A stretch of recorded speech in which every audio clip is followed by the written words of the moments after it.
Okay, so welcome to the Drake Michigan podcast, and today I'm really excited by this. I'm very excited. You know, we've got what I would class as a human activist, a human rights activist. She's really fought hard for our rights, and especially over these past few years. And that is the wonderful Debbie Hicks. So thank you for coming and joining us today, Debbie. Pleased to meet you, Debbie. Thank you so much. Yeah, really good to meet you and speak to you. And I'm looking forward to this. Yeah, a different kind of conversation as well, from what I gather it's going to be. So yeah, we want to try and pull back the plasters on a few past wounds, if you like. Let's take you to places, you know, what you never thought you were going to be talking about, but and let's just see how it flows. Bottom line is, people want to know about Debbie, and they want to know what you've been doing and why you're so passionate about things. And ultimately, that's the story, what people want to know. Yeah. So where do we start this? Well, where would you like to start, Debbie? I mean, normally when we have these conversations, there's kind of some events during childhood or teenage life that kind of triggers you to move into this passion of where you're at today. I know from watching what you've been doing over these past few years, you're very passionate about freedom. So is there something that's happened in your early years, if you like, that's gone, something's not quite right here? Yeah, it's hard to pinpoint a time, to be honest. As we were just talking before we started, it's, you know, everything kind of comes together, doesn't it, in terms of what kind of person you are. It's a journey. And if I could describe my life, I've been by no means, compared to other people's life, had a bad life. But I haven't had a happy, well, until recently, I haven't had a happy life. I had a very difficult childhood. And my father, who died, and actually I'll come to that in a moment, as part of the point of change thing when my father died. My father was a very violent alcoholic who used to beat my mother, used to beat me and my sisters up. And I think it makes, when you have a troubled childhood, I look back, I mean, I'm completely over all that, and I carried that baggage for a long time as an adult.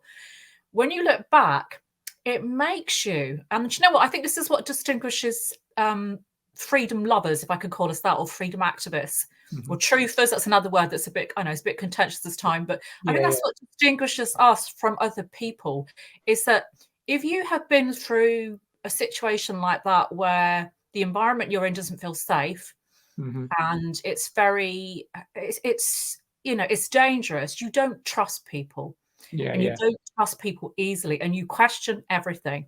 And I suppose, looking back, I kind of understand that was very formative for me, in the sense of, I look back actually, and I wasn't like other children. And I don't mean that in a kind of big-headed way, in the sense that I remember people saying it to me. My son's very much the same now, is, you're not like a child, you're very grown up.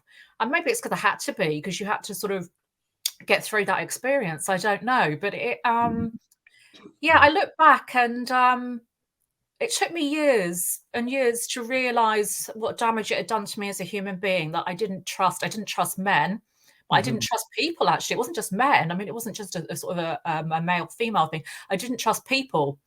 And my mum, similarly, my mum was very, very political. That's where the politics come in. Very, very political. She grew up in a really political family, and we in the household, constant, everything was about politics, everything. TV would go on, not that I watch TV anymore, but when we were kids, the TV go on, the news would go on. My mum would have an argument with the TV set, which is quite amusing as children, but you're listening to all this, the BBC or whatever it was would come on, and it would turn into a conversation about politics. And I grew up in what I suppose would be termed a left-wing household, where she hated the Tories at the time, and she hated Margaret Thatcher, absolutely hated her. Wow. And one of my most early memories was my mum getting into this huge argument with the postman at the door, because he objected to my mum having a Labour poster in the window. And this was in the 80s, when Thatcher was very popular. It was a very Tory area of the country we lived in the West Country. Right. And it just, that's what I grew up with. So I grew up with that. I grew up with this kind of not trusting people, questioning everything, and not trusting. That means you don't trust authority either. You don't trust people that are in charge, because they're, to me, I suppose in the back of your mind, you're always thinking they're doing the worst kind of thing. They're doing the worst with it. So I had that. And then I also had my mum, this very political, and again, questioning in that way, questioning politics. Why are people making these decisions? So I had these kind of strange mixture of things going on. And I guess looking back, I suppose that's what's made me the way I am. Debbie, can I just ask there, without digging too deep, but if we can pull back a little bit of the plaster, like I said. Yeah. As a child, if you've gone through, obviously, your father being violent, did you find that you had to wear like a different personality or a mask at school to what was going on in your home life? And then also, like, so you've got your mom there who's a very political, very strong, outspoken, but yet on the other hand, she's vulnerable to a man who's beating her. Yeah. Because a lot of people think of violence, without being sexist, a lot of people seem to think like the dad would hit the son, this kind of thing. But then when you actually think of a man hitting a girl or a child, I mean, it's bad enough hitting the mom. I mean, that a lot of people, that's hard to comprehend. How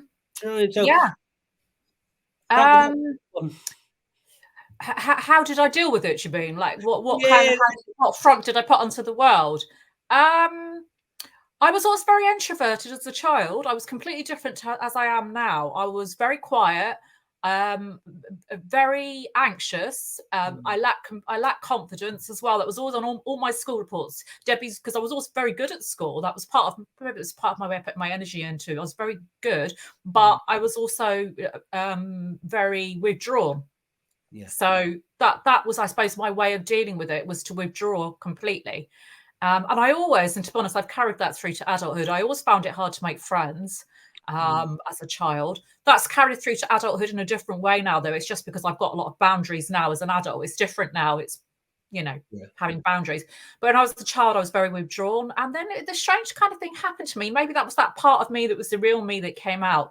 When I got to about the age of 19, after I left school, because I left school at 16 and I didn't do all the GCSEs I was entered for. I didn't take them because I was going through a really bad patch. Yeah. And when I got to the age of about 19, all of a sudden I found that actually I was quite bubbly. It's like it was coming out of me, because I am quite a bubbly person. I'm quite a sort of friendly, chatty person. And I started to that started to grow in me as a person, being very talkative, being sociable, talking to people, communicating. And I suppose in a way I was making up for that childhood of not being like that as well, wanting to go out and communicate with the world. And quickly learned, I think, in my 20s that I had very good communication skills, which I don't think I realized I had when I was at school, because school, doesn't matter what your background is actually or what your experience is, school puts us all down, doesn't it? The school system. Oh yeah. It teaches you, it tells you that you're not good enough, or that you're not skilled, or you're not able. And indoctrination. Yeah, and it took for me leaving school to actually realize, well, actually, you're quite good at some things, and you can do these things. So I sort of got a lot more confident in that way in my 20s. Went off to university eventually. I did it a little bit later, and it took. And then in my 30s, I had my son. I got married to my husband. And that was another sort of phase in life. Actually, I think a lot of, well, maybe men as well, actually, women go through when you have children. It's a complete change. And it took until my son was about, I'm trying to think now, about 7 or 8.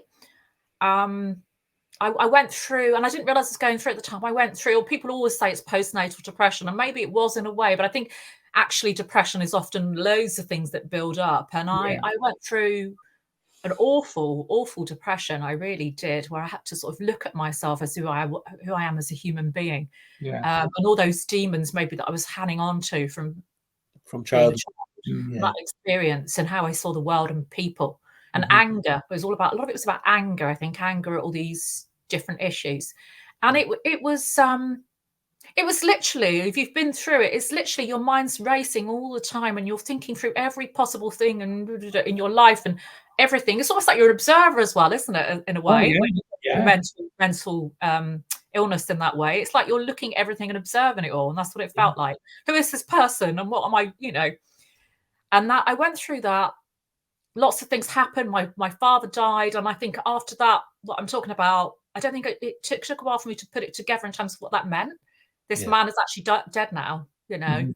Was that like a release then, Debbie? Was that difficult, or was that like I can leave that behind now? It's done. It was very difficult in terms of I didn't know how to come to terms with it, because I don't think I realised just how much it had affected me. Yeah. I had never sort of faced that. How has this affected you, that you're this man? And forgiveness as well. Because I didn't realise that I was actually holding on to anger about it. Wasn't even anger about him towards him, actually. It was just an anger at maybe at myself, actually at myself. I think that's what it truly is, isn't it, mental illness? When I think back, anger at myself. And I finally managed to let go of it. And the strange thing was, I didn't even decide to do it. I just started reading all these sort of articles and things on the internet about you know, meditation, things to help your mental health, to help your general health. And I just started exploring it. And then I started meditating. And on my literally on my first experience meditating, I had this, I mean, it's a whole, we could talk about this for ages because it's such a huge topic. I had this profound, huge experience, which literally physically was like a thunderbolt coming through my body, meditating. And this is going to sound completely out there for a lot of people, although some people will get it. I literally felt my body lifting up off the floor from the bed. Whether I don't think I physically lifted off, because I don't actually have to have a good look. But I could see I rose up into the ceiling in the bedroom, and I could see my body on the bed. Wow. And as soon as I thought that, straight back down into my body. And it frightened me a little bit at first, but then it excited me as well. It excited me. I thought, oh, what is this? You know, and it all just started kicking, all these immense experiences, things. I could see colours around people and auras upon. I looked down at my hands and they'd be bright blue all the time. There's like a bright blue. I could see auras around people. I could see, this is going to sound mad, I could see other energies around me. Yeah, it's not mad at all. It's amazing, you know. I mean, people in the spiritual circles will be saying, I get you. And then other people who are not will be like, what the hell? Yeah, like, well, exactly. And, you know, I sort of told my husband about it, who I didn't know how he would take it. And he was very understanding.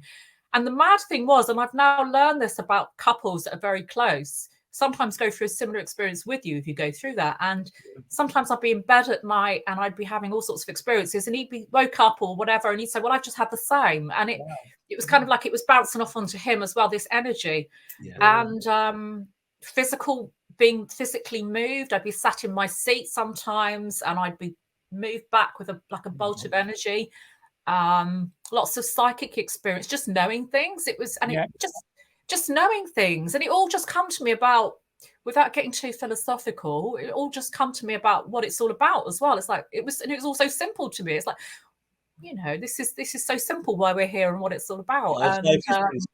It's like a download, isn't it, Debbie? That really, but it's all so simple. When you think, why have I worried all these years and tried, you know, which is what we do as human beings. We complicate everything, and we. And I was that kind of person. Everything had to be analysed. That was my background in education. Analysed everything. You know, which wasn't a bad thing, actually, because it has helped me in many ways, especially as an activist in the last few years. But you also complicate stuff in terms of what it's really about. So that all came to me. Psychic experiences. What else? The strange experiences with electricity. Which I still get sometimes, not all the time. I've had it again lately, strangely enough. I think I might be going through a funny little phase at the moment, actually, funnily enough. But experiences with electric, I used to work in a sixth form college at that time. And it was very, very difficult going to work, going through this. Oh my gosh, it was so difficult. I can imagine. Because I literally felt like I had to be tethered to the ground if I was going to take off. And I had to stand. It was quite funny looking back, actually. I laugh at it. But I remember standing in front of a classroom of kids and feeling like I was going to take off up into the ceiling and thinking, my God, what am I going to do to stay here? You know, and I then got some advice about it, and I was told you've got to do lots of grounding exercises. I looked into that in terms of also what you eat as part of it, using things to get the senses back in touch, like or essential oils. I started doing that. And just also being aware, isn't it, of what you're doing with your energy? Because I could always, if I wanted to, and I can still do it now, I can instantly separate my, whatever we want to call it, our spirit, our energy, yourself, and I can instantly separate it from myself if I want to, if I think about it. But Yeah, I've got to the point now where I can also control that. It's not something that is out of control, if you know what I mean, where I can't manage it. That's amazing. So I went through all this, and going back to what we're talking about, and that was coming up to 10 years ago. Right. And part of that experience was just knowing that I had something to do in this world. I felt like I was here for something. I also felt that, strangely enough, as a child, there was something I had to do. Right. A lot of people mention that. Yeah, a mission, a purpose. A mission, yeah. Like there's something I have to do. And as soon as that Corona, COVID nonsense arrived, I thought, God, this is it. I honestly thought, this is it. This is what it's about. There's something big is happening, and I've got to do something. Yeah. And there you go. That was when you saw me and all these things, and Debbie, can I? So obviously, I take it. So when you went to university, was that because you went down the teaching route to become a teacher and everything? No, I didn't. No, I didn't originally want to be a teacher. It's also something that interested me. Funnily enough, when I was a child, it interested me, teaching. But I went to university. I was very, very interested in politics. Right. And it was that questioning mind again. I wanted to know what was going on in the world and how it worked. And I wanted to scrutinise. And I studied politics at university. That's what I studied. Oh, okay. And for some years, I worked in Parliament. I run an MP's office for him, a Labour MP. Right. And I did some work in the civil service as well for a while. And then I finally felt like it wasn't me. It wasn't me in the sense of I could see I was never going to, and I didn't want to go any further. I was never going to go any further, and I didn't want to because I just couldn't be that corrupt kind of person that you have to be in that world. It just wasn't me. Your soul there, Debbie. I was going to ask there, Debbie. So when you've learned the stuff that you're learning in university and the stuff that you're learning while you're a civil servant or you're working in an MP's office. Yeah. Obviously, a bit like school, with the children are taught one thing, but that might not necessarily be the truth, what's happening in the real world, if you like. Yeah. Did you get a sense of that very early on? Like if you learn politics, you might say, this is this and that. But when you're actually working in it, is there a complete difference? Or yes, of course. Yeah. It's like everything, isn't it? What's written in a book and what you study and what the reality is. I mean, the reality was, and I suppose it kind of mirrored my childhood experience and all that kind of stuff under the subconscious stuff that was going on for me, in the sense of it was all just very self-interested people that were very corrupt. That egos. It's all about people and themselves. And as much as at that age, I've had a lot more, I suppose, ego in the sense of myself than I have now. It just didn't gel with me. If something felt completely missing about it, even though I hadn't quite understood it. And I just didn't want to conform with anything. And in fact, to the point where if I hadn't have left that world, I would have been thrown out anyway, because I just wasn't conforming with any of it. I used to question things, and it wasn't popular. I remember I was telling someone the other day, I was telling Piers Corbyn the other day, actually, and he was laughing about how I answered the phone once when I was in the civil service, and there was some lord on the phone. I think it was Lord Diwali, his name was. I don't know what happened to him. It was a Labour lord who was very held in high esteem. And I just repeated back his name to him. I didn't say Lord. And he went mad. He went absolutely mad. And he made a complaint about me.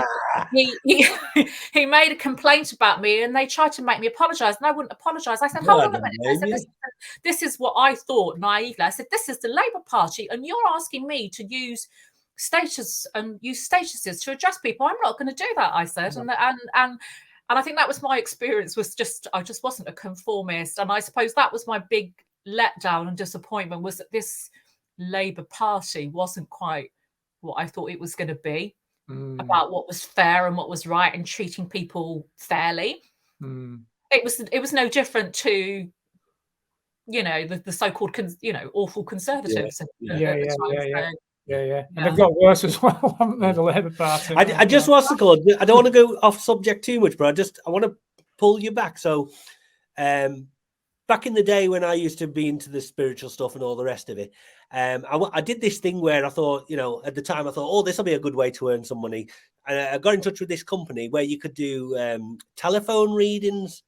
And then I later found out it's like all a scam and a con and all that kind of stuff. But for the few times where I did it, and I remember someone phoned up this one time and I was speaking to this woman and I'd done like astral travel while I was on the phone to her. Right. I could see her feet in the office and I started looking around the office and I said, "You're a civil servant in the Houses of Parliament and everything?" And she went, "Yeah, I am." And I started describing stuff in the office. And what it was, she'd phoned up because she was being bullied by Gordon Brown. Oh, and right. So that'll give you an idea of the time period. It wasn't me, but no. It'd be amazing if it was. It would how the universe brings everyone together. But the thing was, so she was crying because she said the level of work and the bullying and and obviously at the time I was thinking, I thought the Labour Party was supposed to be about fairness and looking at, and they just said they were under so much pressure, and I just remember, anyway, I just thought I'd die.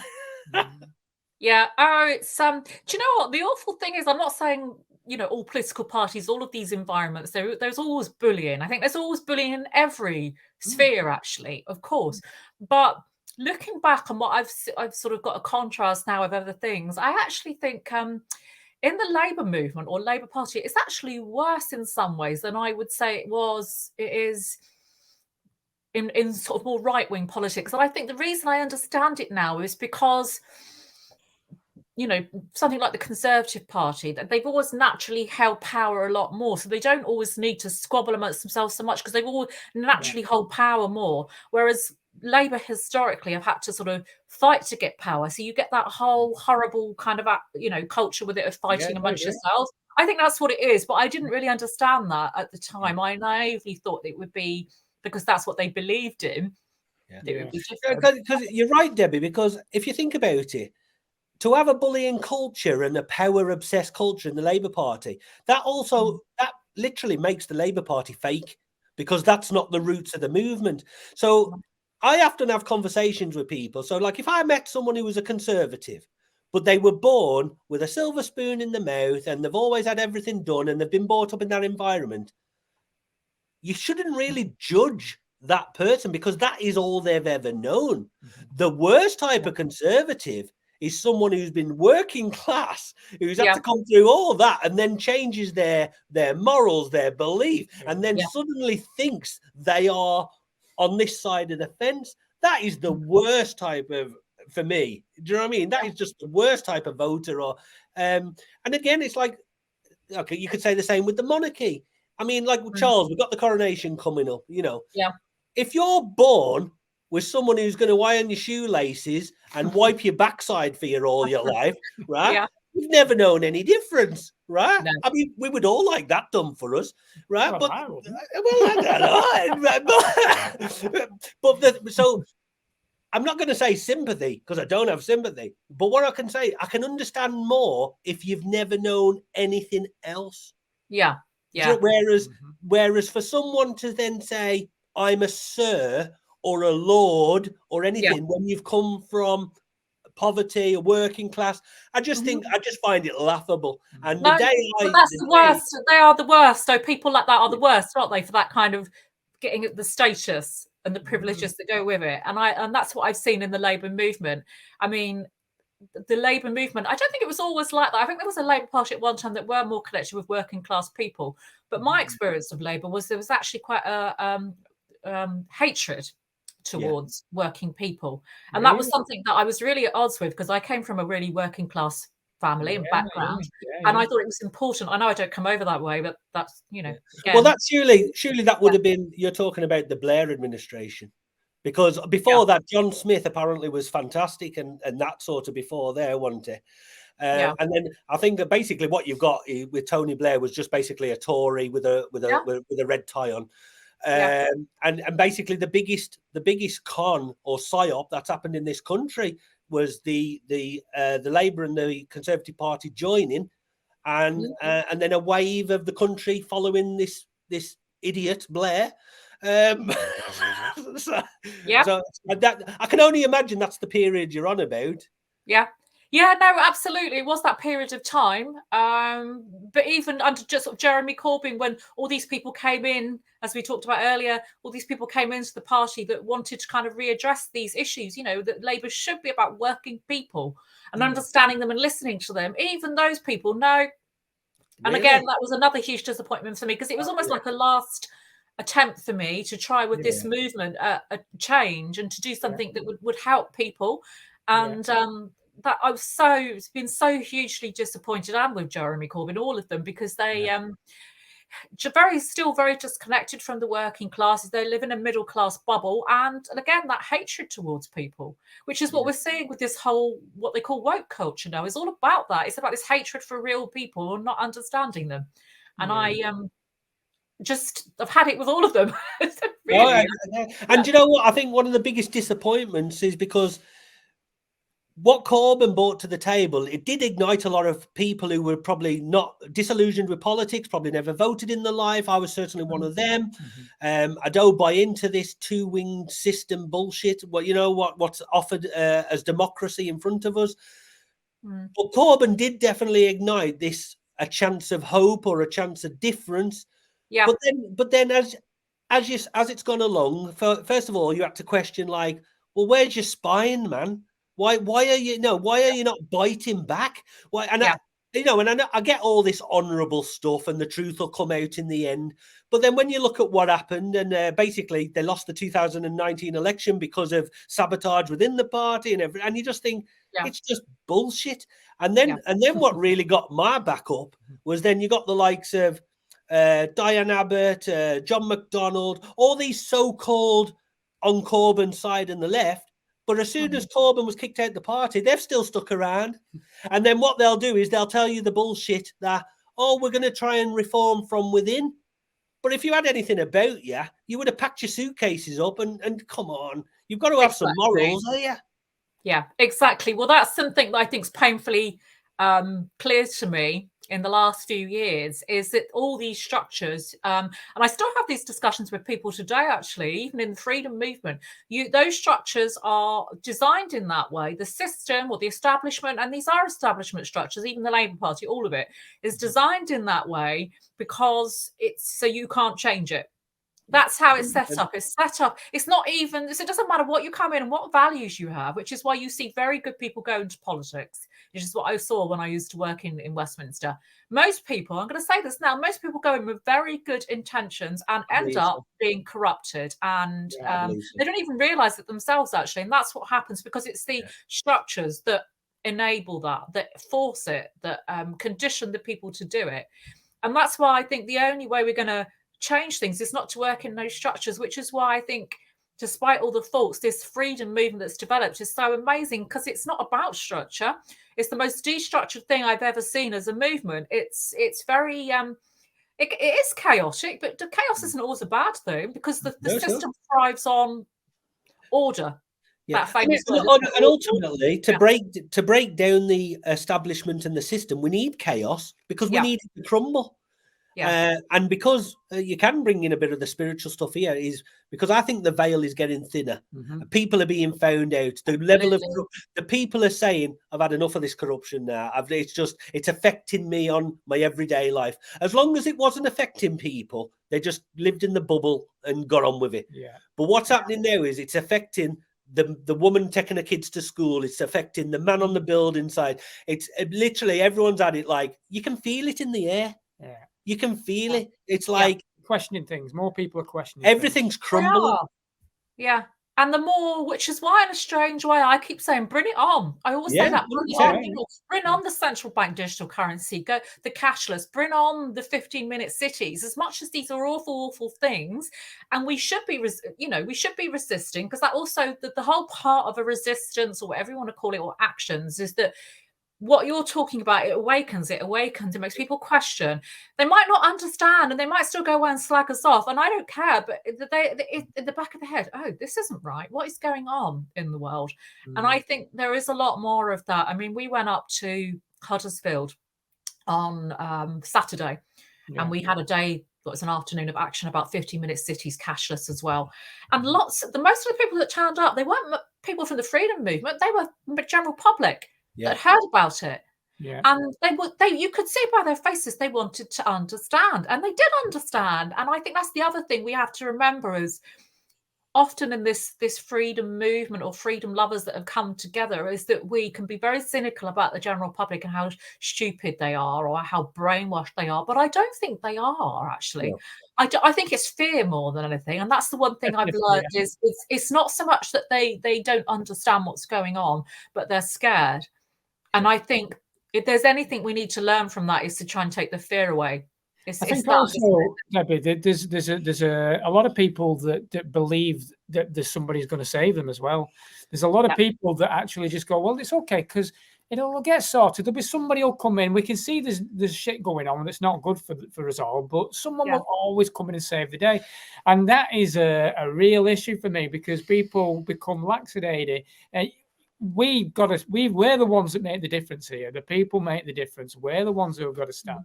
And do you not find as well, Debbie, as well, because it's okay for us to have a deep conversation and we can go into things, and by nature, people only sort of read three words on a newspaper or the headlines, and that's their limit to the news for the day. We could bring in, like, I don't want to go into the subject, but like let's say we use Brexit, right? Yeah. Now let's look at that as well, like 15-minute cities, digital currency. If you're a family at the moment who has nothing, you've not even got your own home, you're struggling to pay the rent. So any change, you probably would be open to, because you might be thinking, my life might get a bit better than this crap. Yeah. Because at the moment, people's lives are, for a certain amount of people, are horrendous. Yeah. So, and because again, so I bring the Brexit thing in because a lot of people would say, well, listen, I don't know much about it, but all I know is my current life is a mess. So let's try something different. Do you know what I mean? So, and I think so. There's so many faculties and different areas where you have to try and weigh up where everybody's coming from to try and find the middle ground, where everybody can, do you know what I mean? So, and also some people would say, like, the next revolution and the next AI, what we're going through, we could be on the pinnacle of amazing. It could be the best utopia world ever. The unfortunate thing is, in the wrong hands and the wrong agenda, it could also be, it could be hell. Yeah. For a lot of, because let's be honest, the people in power with the main agenda, the WEF, 2030, and all this kind of stuff, they have a very limited, like, what they want, and that doesn't involve 6 billion of us. Do you know what I mean? And that's why people need to wake up, because we're on a cusp of, we could go down two roads here. Yeah, I think absolutely. Yeah, absolutely. We're sort of a fork in the roads. I think that's the expression David Icke used, wasn't it? Is that I completely agree. I'm a lot more cynical about what technology is about than perhaps that statement you made, actually. Although I can see that sentiment. You could say that about anything, couldn't you? It's what people do with it. Yeah. Same with everything as what you do with it as human beings, because human beings are so corruptible. And that's something, actually, I mean, maybe we are on a spiritual journey as a human race, and maybe that's part of it. But I always think that's always going to be, and that was part of my, without getting too philosophical, that was part of my awakening, is that is part of the human experience, is that people, it's your dark and your light, it's your yin and your yang. You can't have one without the other, and that's never going to change. We're always going to have evil in this world, because otherwise we can't have good. How are we going to know the difference? So we're never, I don't think we should have this utopian idea that we're going to have this wonderful age of Aquarius coming, or whatever it is, where everyone's awake and it's all wonderful, because actually that wouldn't be wonderful at all, would it? Because you think about it, how would you know what good is then? We would know. It's all about balance. So I think it's about that experience of these awful things always happening every so often in the world. We've got these phases in history where we get these awful tyrannies, which is what we're going through now. And I suppose I'm talking in a very spiritual when I say this. It's about what we learn from that, isn't it? And how we then try and take it back again. It's like that experience of the time when you're moving this way and you're moving that way. That's your soul growth. And I think it has to happen that way. It's part of what we have to go through as people. And going back to what you were talking about earlier about when we go through mental illness or horrible points in our life, you look back and you actually think, well, actually, even though it was horrible, it was the most wonderful time as well. Yeah. Because you learn. To learn and to grow. Yeah. So we have to, not that I want any of this stuff to happen to people. I don't want to see any of this tyranny. The last 3 years, I didn't want to see anyone go through that. But I think we have to go through it. 100%. I think fundamentally what I would, because certain things I do think we're too far down the road and they're going to happen now, like digital currency, even the 15-minute city, there'll be pushback, but certain things are probably going to be too far down the road. Where I sort of draw the line, as in like where I get a little bit more worried, is the thought of microchips in people, AI, because I feel like we're coming away from the true essence of the soul of being human, nature, to dehumanize us. And we know that people, we know this because but like if I went home now and talked to my missus, she would say, "Don't be stupid. They never do nothing like that." And then I'll say, "Well, how come this doing it? We're already doing it in the hand, aren't they, in Sweden?" Yeah. Yes. And we know. I think in one country I saw a clip. They needed so many credits to get food, like a digital. And you're like, this is like they always tell you in the films. We always say, Demolition Man is here, and so.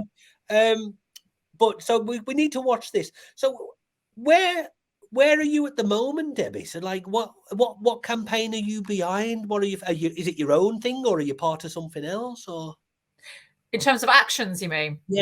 Yeah, that's a really good question, actually, and one I've been discussing a lot with people. When the whole lockdown started in 2020, I think we all felt that way, that we need to reach out, which is the first thing I did with people that understood and were like us. We had to, because it was, to get through it as well. And I think the first sort of 6 months was very much about that for me. I remember even before the Corona Act, actually, when it was kicking off in China and we were getting the reports, I remember phoning a very good friend in London who's still with us and still been with this movement the whole way through. One of the few people that I've kept as a friend from before, actually, and because a lot of us have had, lost old friends, haven't we? Yeah, definitely. And I remember phoning her before the Corona Act went through. And I know this sounds awful, but we were talking it all through. This is what's going to happen. This is what's going to happen. And strangely enough, that Kundalini awakening I went through almost 10 years ago, I didn't know it was going to be done with a virus or COVID or vaxxers, but I knew there was this big tyranny coming. I just knew in my heart and my soul. And I remember it was really strange. I remember at the time sort of going back a little bit. I remember because I was in such a bit of a panic about it as well, like getting all these thoughts in my head and I don't know where they're coming from. Phoning up one of the Buddhist helplines. And actually, I've got a different view on Buddhists now, but phoning up the Buddhist helpline and asking for advice about it and about why am I getting all these visions about what's going to happen in the world. And that was part of it, was this big tyranny that we're moving into.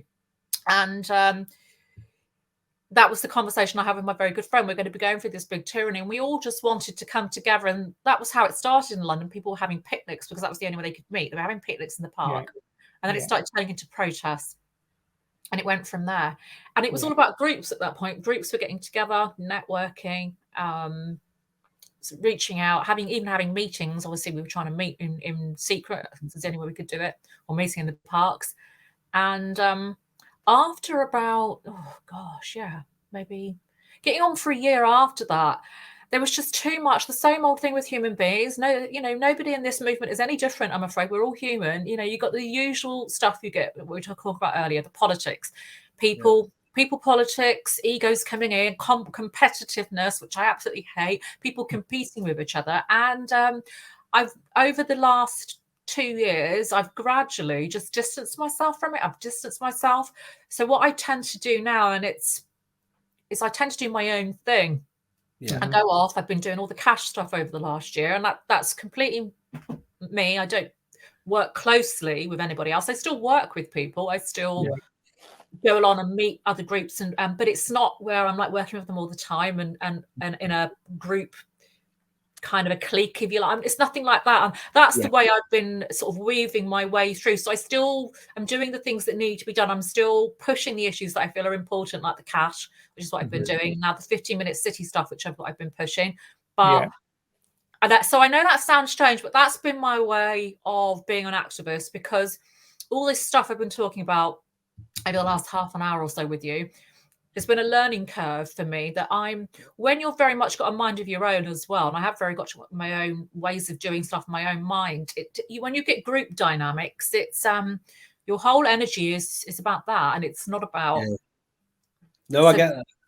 So that's what I do. That's how I work now, and that's not of any offense to any particular people, because there's lots of amazing people I've met, but I just don't want to be dealing with all that nonsense. I really don't. So. What I've found, Debbie, because I mean, even over since we started the Drake Michigan project, a lot of all this is completely new to me, because obviously mine and Critch's journeys went on separate paths. He went down many years ago down the truth, corruption, 9/11, then the COVID pandemic and everything else, and Critch met some amazing people, and the connections he's made and the people he's followed, it's unbelievable.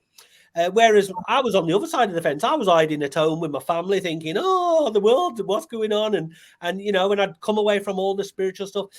So now I'm getting to hear a whole different side of the story, people's versions. But one thing we're meeting some fantastic people. So a few weeks back, we met Daz Nesbitt. I don't know if you know him, and he was dealing with all the he's campaigning against cashless societies, and he's a freedom activist, and so there's a big movement there. And then the other day we had Anthony Webber on. So now obviously you might align with these people, and now Anthony Webber, he wanted people to say, you know, your local community and your local parish councils and all the rest of it. Now I know people might see that as long-winded to get anywhere, but he was definitely, look, we need to attack this from both angles. We need people coming up from the roots with the right, you know, philosophies and ideas for people, but we also need some strong personalities. Because I mentioned to him, you know, just as an outsider looking in with not much intelligence really, but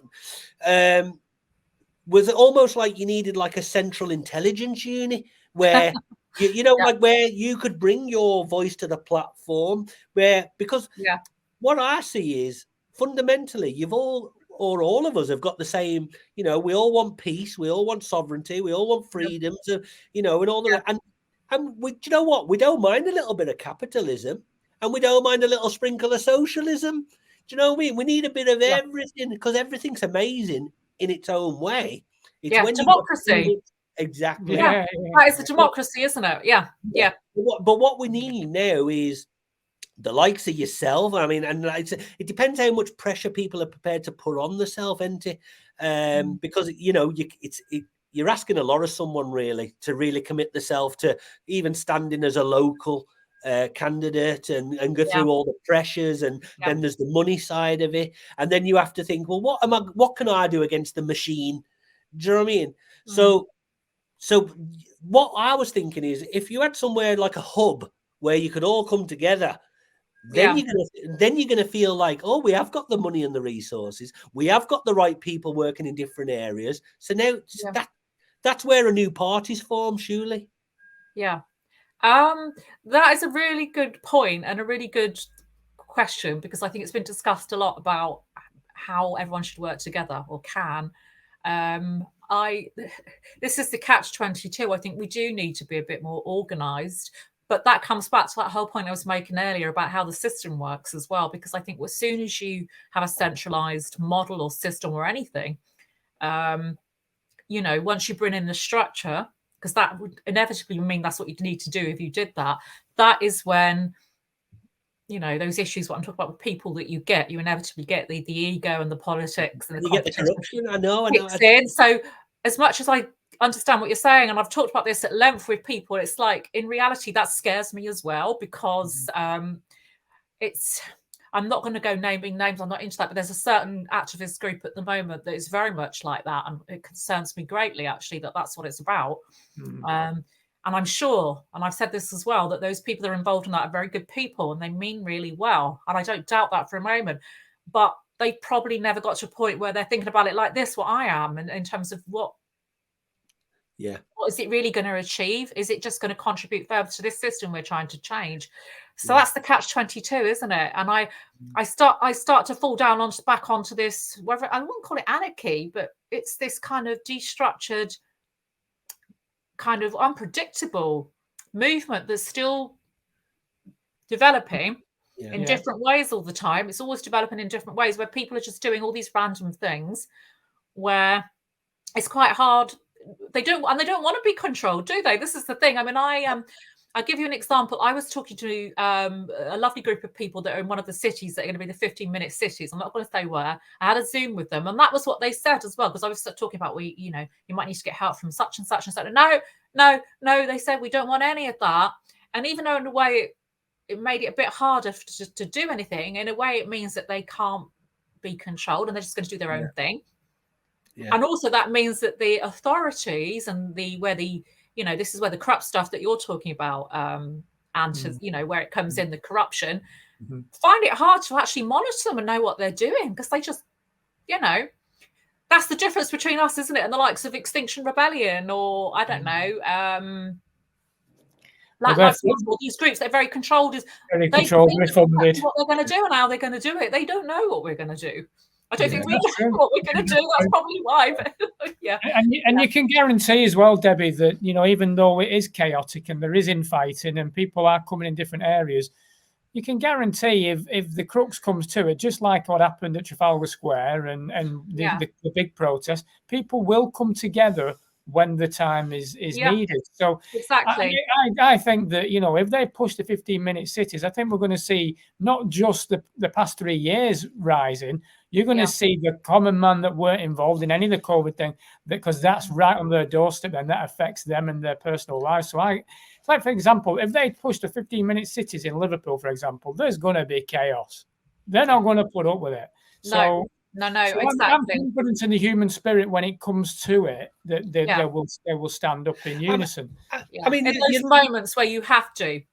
Yeah. I mean, you look at what's happening in France, right? Now, the thing is, if they carry on, they will get their way, the people, because they've put their foot down. In Britain, we don't tend to do that, do we? We're more likely to say, "Can you sign our 100,000 signature?" And sort of, we'll have a protest walk along London streets, and listen. And I know it has a place, and I know it can create change, but the French seem to have a better model for me. They're like, we want change. There's only so much you can take. Even the British, I completely agree with you, who are very passive to power. I think that's part of our culture, passive to power, accepting of authority. I think even here, there's a crunch point. What that crunch point will be, it's all building up, isn't it? I mean, in the last 3 years, it's just the tolerance levels have been quite amazing, really, what people have put up with. Well, that's a point in itself, though, Debbie. I think when you look at the way that people were pushed around, and you were seeing people just conforming to what is a load of bullshit. A lot of the time, they were putting regulations out there. Let's be honest. I ran a pub in Lancashire that we classed ourselves the most awake pub in the Northwest, because we didn't do any of that shit, But people do and did, and follow the one-way signs, and because they were put into a state of fear. Yeah. And they only need to put people into that state of fear again, and they know that. They know that. I think as well. I mentioned before about the veil getting thinner, and I think so. This weekend coming is I'm not saying it's going to be the straw that breaks the camel's back, but it's certainly going to be another thing. So this coronation bollocks, right? And let's call it what it is. So your media are telling everybody that the country's behind it when they're not. No one gives a shit, right? That's the bottom line, right? But people just need to be made aware of the knowledge. Let's go back 3 generations, and there's no even blood. And let's be honest, they're closer to the Germans and the Nazis than they are the British Royal. Anyway, but that's another story. No. I mean, it's a really key point, actually, isn't it? Because it's a sea change, isn't there? I think in public opinion about the royal family with the death of the Queen. Not that I think that's been happening over a long period. It's like everything; it's been gradual, but it's coming to a boiling point, isn't it? Because I tell you why, it's corrupt, don't they? I mean, it's all been so exposed with Prince Andrew and the links to Jimmy Savile, and it's been out there for years. So I think all of a sudden to see this man who's been at the centre of that becoming the king. Yeah, and people, what you're doing now is you're asking questions of people now. So now what you're saying to people is, so do you agree with paedophilia? Do you agree with murder? Do you agree with corruption? Oh, you're a royalist. Because let's be honest, that's what, if you're a royal, that's what you're saying. You agree and you condone adultery, cheating. Yeah.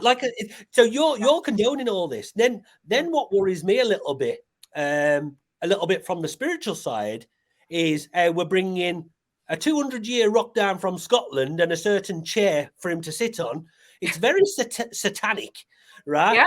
And then we want people to swear an allegiance, and from what I know is it's on the same day as astrologically. There's a lunar eclipse. There's a massive sun flares.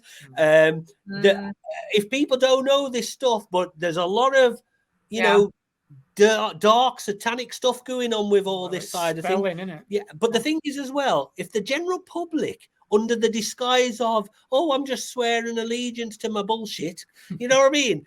That you're what you're doing is you're saying to the energy, I accept it. Yeah, it's almost like a contract. If you don't sign your name on a contract within 21 days, it's legally binding. You've accepted it. Yeah. So and I think this is what's happening. And this is why I think people sort of like a manifestation or a spell in a way. You've got to mental things start thinking about it and talking about it. Yeah. Because the thing is, Debbie, if you're obviously in all these movements. So if you come across like the sovereignty movement and you understand the power of words and spells and basically, and we go back in time and the trance, if you like, what people are under. Yeah. All this is almost now they want you to swear allegiance that you agree with it. Yeah. Yeah. And I just, there's something not right. And I've got to be honest, I made a prediction back in December, January time, and we'll see. But I think there's another card that's going to be played, and I don't think everything's going to unfold how people think. So that'll be interesting to see. I'll tell you what as well, Debbie, regarding the spelling and the spells that they're doing regarding this allegiance, they're going to do it to the children in schools. The children in the schools who are just going to be swearing this allegiance with no knowledge on what they're doing are going to be sending that energy out there. And it is dark. But Debbie, you'll know yourself, right? So, I mean, I'm probably about 20 years older than you. But what I'm only 40. What's it called? So, but when we were kids at school, without even thinking about it, you go into assembly, let's say the Lord's Prayer, whatever. Then let's stand up and sing God Save the Queen. And with the people don't even question it. So it's in your psyche. It's already indoctrinated in you. And people go through the whole life, never waking up, never questioning. We were on about this before. When people think of the royal family, they think of Queen Elizabeth I, Henry VIII, certain figures, and they think that's all the same family. They think that's the timeline and the blood, right? It couldn't be further from the bloody truth. People have not. So you've been brainwashed. Absolutely. I mean, and it's such a huge topic, isn't it? Royal family and the history of it, getting into that. But funnily enough, it's all this, what's the word? Synchronicity. I'm never allowed to say that word. When you have conversations and I'm having it with somebody else, because I had this conversation with my husband yesterday. We're currently living in a town which is the oldest borough in England. Right. I'm always careful not to say where I live after what I've been through the last few years, but it's the oldest borough in England. It is, very ancient here. And it was King Athelstan. He was the first king of England, proper king, and he was a warrior king.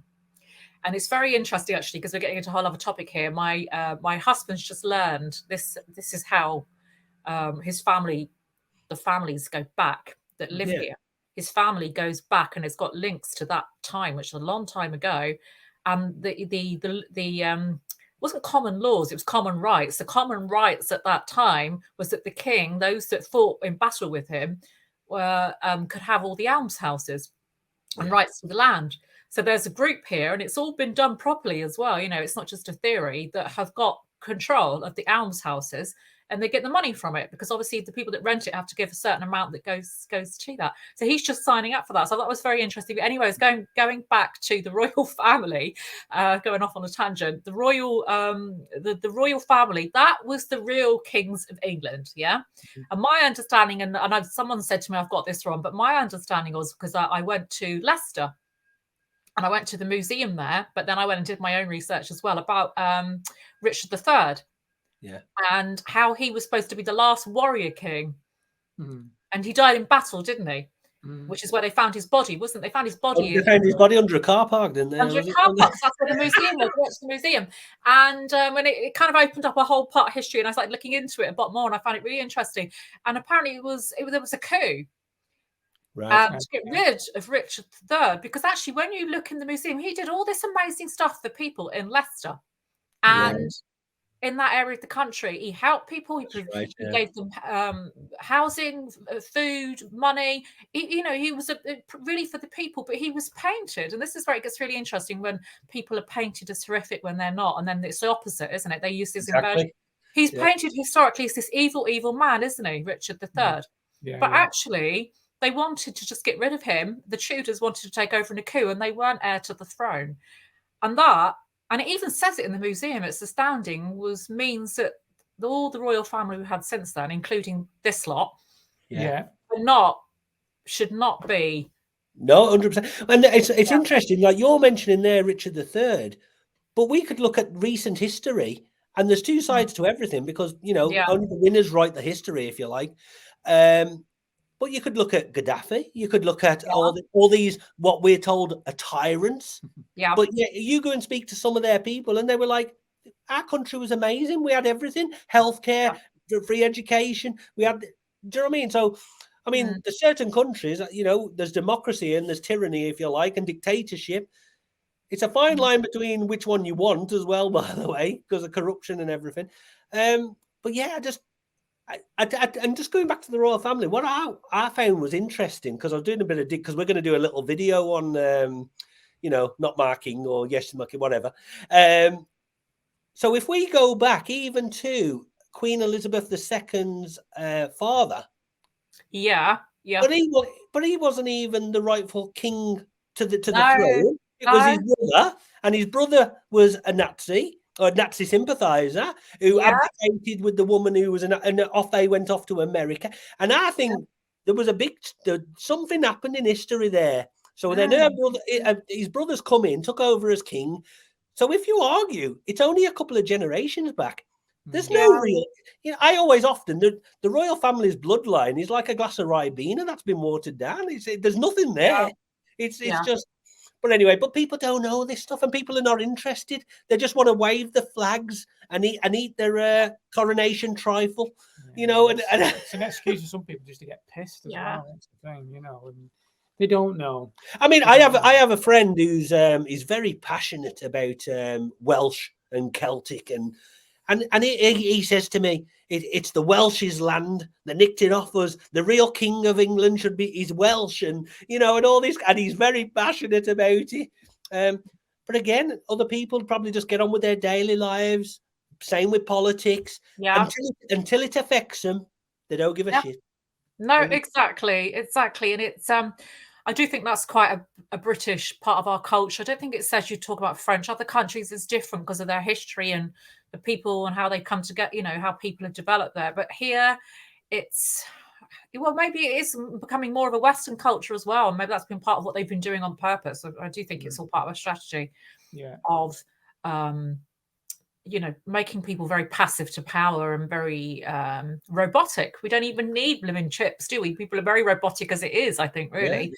In people, you talk to people and you can see they just don't want to engage with it. It's too much hassle. I think that's what it is. It's too much hassle to engage with what's going on in the world, politics, problems. I've had people say, I just don't want to think about that. Don't want to talk about that.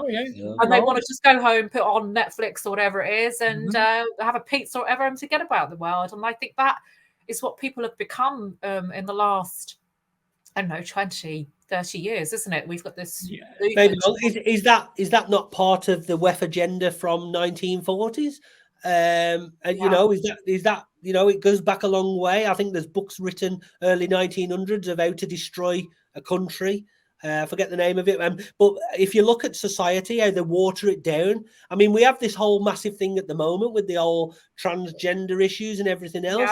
Now, on an individual basis, I think you can sympathize with anybody who say, with their emotional state, physical state, whatever.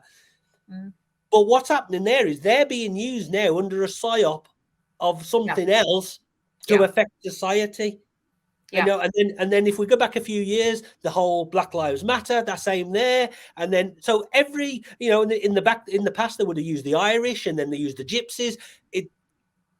You know what I mean? And then what happens is then it's very easy to throw labels at people who want to talk about it. And they say, oh, you're homophobic or you're a bigot. And hold on, we've not even had the conversation yet. But it's just divide and conquer, isn't it? It's divide and conquer. And you would have seen that in the Labour Party, wouldn't you, Debbie? In terms of, the anti-Semitic shite basically that was being thrown around, which was easy to kind of just rip apart whatever movement looked like it was heading towards.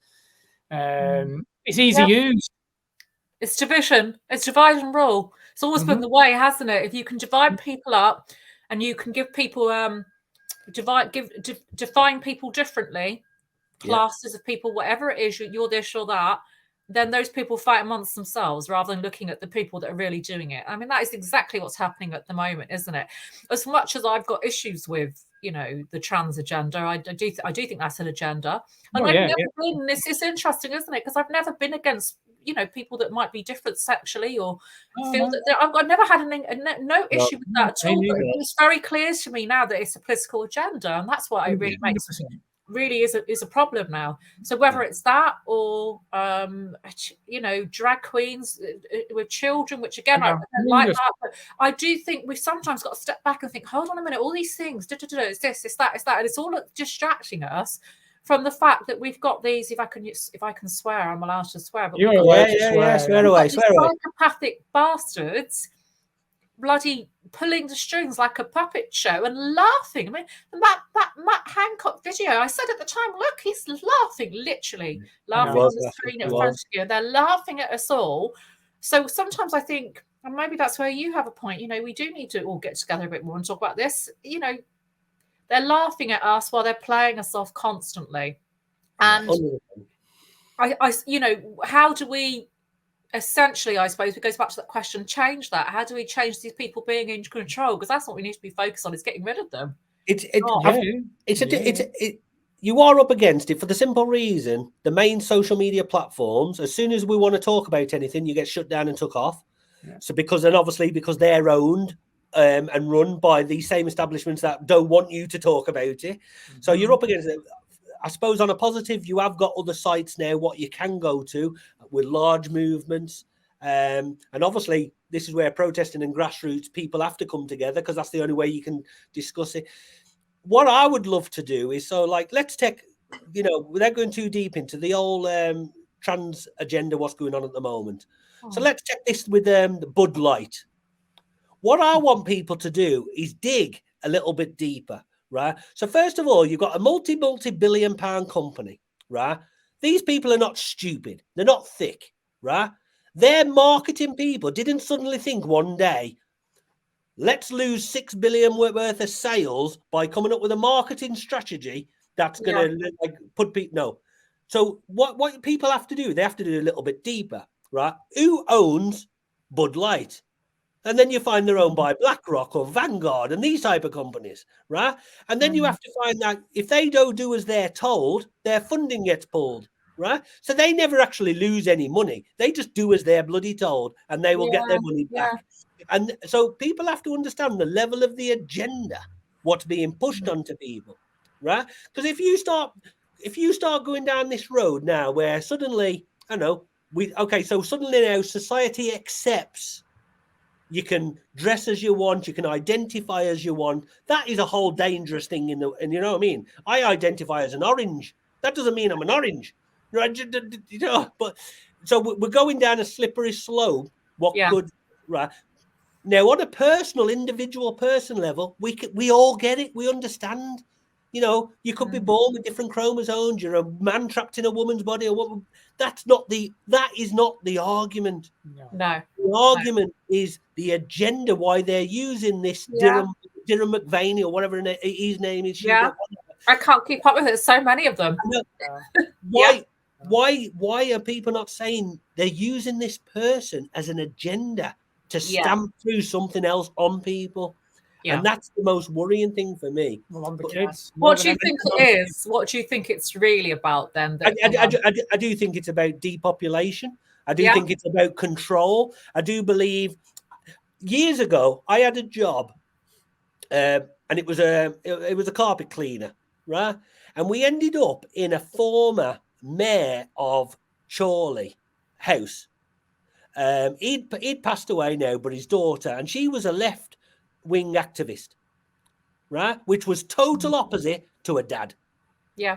And she told us some stories which were horrifying, right? She said, Dad, they believed the working class and we were not like them. They literally, they don't look at us as people. They look at us as rats, as vermin. Yeah. It's always been that way. Always. So, we're not human. Exactly. Yeah. But to hear that, hear a woman say, look, my dad said he would exterminate all of you. You have no place in society but to polish their shoes. Now, that's only at local mayor level. Yeah, exactly. Could you imagine when you get to, you know, I mean, they actually believe they have a superior bloodline and they believe they're a superior beings. Yeah, they do. And that, you know, it's putting aside all the kind of sort of stuff that people talk about with Satanism and satanic, just put that aside for a moment and just understand also that in those families as well, they're just brought up to think that. I mean, they're conditioned as soon as they go to private schools. That is what they're told. You are superior. This is why you're here. You are special. You are different. Those people are stupid and they're not the same. We're dehumanized. I mean, listen to the speeches from what's his name? Stanley Johnson, Boris Johnson's father. That is exactly what he talks about. He softens it a little bit on the edges. So, and this is what they do now. You know, they use the whole, it's, you know, about the climate. We've got to do things for the planet. It's population is a problem, but actually, it's not even about that. They just hate all these people that they feel have become too many. Like rats or like useless eaters, as Klaus Schwab calls us, and they want to get rid of us. And they've always thought that way. I think that they look at Bill Gates. His dad was a eugenist, and he was involved with Planned Parenthood and everything else. And yet they create this idealism of this man as a philanthropist. They always use that bloody term, and it pisses me right off when I hear someone's called a philanthropist. You know, and then I remember during COVID, very early, and I lost a lot of friends during that period of time because I was standing up and people were like, well, you're wrong. But I had that knowing. I had that deep knowing as well. It was intrinsic. And I remember seeing left-wing, because I've always been left-wing. That's always been my idealism. And I started being called a right-wing gammon and this, that, and I couldn't believe we're all right. We're all far right now, aren't we, apparently? We're all far right. Yeah, exactly. But I'm like seeing all these people saying, why are people taking the piss out of Bill Gates? He does such wonderful things. You only have to dig you don't even have to dig deep to find out exactly what Bill Gates has been up to in the past 10, 15 years. You know, it just takes a little bit of effort, to wake up. I mean, COVID definitely woke up a whole new batch of people, if you like. It did, But it's still not enough. No, it's like So put all the pieces together. They're not putting all the pieces together. And as we said at the beginning, all of it's very simple, really. It's just that they have got this mind where they think everything's complex and they can't put it together. And I think that's the problem with the left, isn't it, politically, is they're very much theoretical people. They want to sit and theorize everything from textbooks, rather than looking, well, this is the reality, and this is what they do. It's they don't see the world for what it really is. They see it from a textbook. But it's programming. That's deep programming. Now, unless you have a Kundalini experience, unless you have a spiritual awakening of some description, you are stuck very much in that deep programming. You're not Neo yet. You've not even woke up to the matrix of what's really going on. And it is, but people are waking up now. The veil is, it is a spiritual war. We've had these discussions. We had a discussion with Mark Steele recently, and it became very much about the fact that we are in a spiritual war. Absolutely, It's a fascinating time. It does, going back to what you were talking about at the beginning, when I said, we are in a physical world and we've got to fight this in a physical world. I strongly believe that that's how we change the physical world. But those of us that have got the energy or the not so much fear, or however, we are that link maybe with the spirit. That is where it links, I think. We get that sense of strength from it because we understand what it's all about. Yes. And also for me, that Kundalini awakening has, I don't mean it in an arrogant kind of way, but it makes you more fearless. I'm not scared. I mean, I'm not scared, not because I don't fear some things. We've all got little fears, spiders or whatever, or whatever. But the bigger thing, what this world is, it doesn't scare me at all. And I think that's perhaps why we are the link with the spiritual. You have more awareness, don't you, Debbie? That's the thing of self, I think, and that there's actually something much bigger than this. Than we are just playing a game. We're like actors ourselves right now. We're playing our part right now. Everybody's playing a part, even if they're ignoring it. They're playing a part on whatever's going on right now on this planet or plane or whatever reality. I can only imagine, and I hope I'm right, but a bit like we're, say, up here in the Northwest, and we've got this little community and we're talking to people and we're raising a little bit of consciousness, with every person who watches this today, it might plant a seed, raise a bit of consciousness. I can only hope this is happening all over the country and all over the world, really. And you've got these little pockets of light shining up, waking people up, consciousness is rising. And then when the next event, what happens, because there's something coming, people say, right, and then what needs to happen is, like, this community here needs to go to the community that's 10 miles up the road and say, we need to get together. And then 10 miles up the road, we need to get together. And then I that's the only way I can see how, and then maybe we live in the future is run by community-led leaders of areas with the common goal of its citizens and people of that area. It's tribal. It's going back to the way I believe it should be, more an indigenous kind of way of living, back to nature, back in a community setting. It's about love at the end of the day. It all comes back to that. I do think, I don't know if you agree, Debbie. So I think the evil of the world, the greed, the corruption, I think they're a bit like rats in a ship at the moment on a sinking ship. And I think that's why things are getting ramped up and things are appearing so much worse. It's because they are struggling now. There's nothing left. Absolutely. It's a desperation, isn't it? It is. It is. If you look back at the fall of all tyrannies or all kind of empires, and you see what happens at the end, that's what we're in at the moment. I think so. I don't just think, I think sometimes we give them a little bit too much credit as well in terms of being all powerful and this master plan. I actually think a lot of things go wrong for them. And I think that's what we've seen the last 3 years, actually, is I strongly believe everything I've read and what I understand is, they wanted those lockdowns and they wanted that to stay. They wanted us to get used to that. That was the new normal, as they called it. They wanted that to stay, and it didn't quite work. So they've had to kind of take a different direction, plan B, if you like.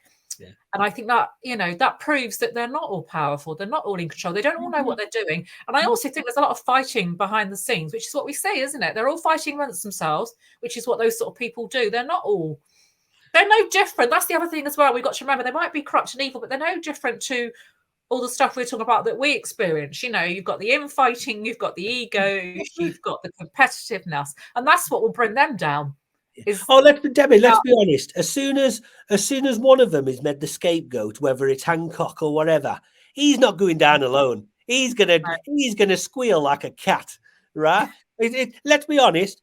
That's why Epstein decided to do everyone a favor and kill himself, if you believe her, right? Because let's be honest, how many people could he have took down?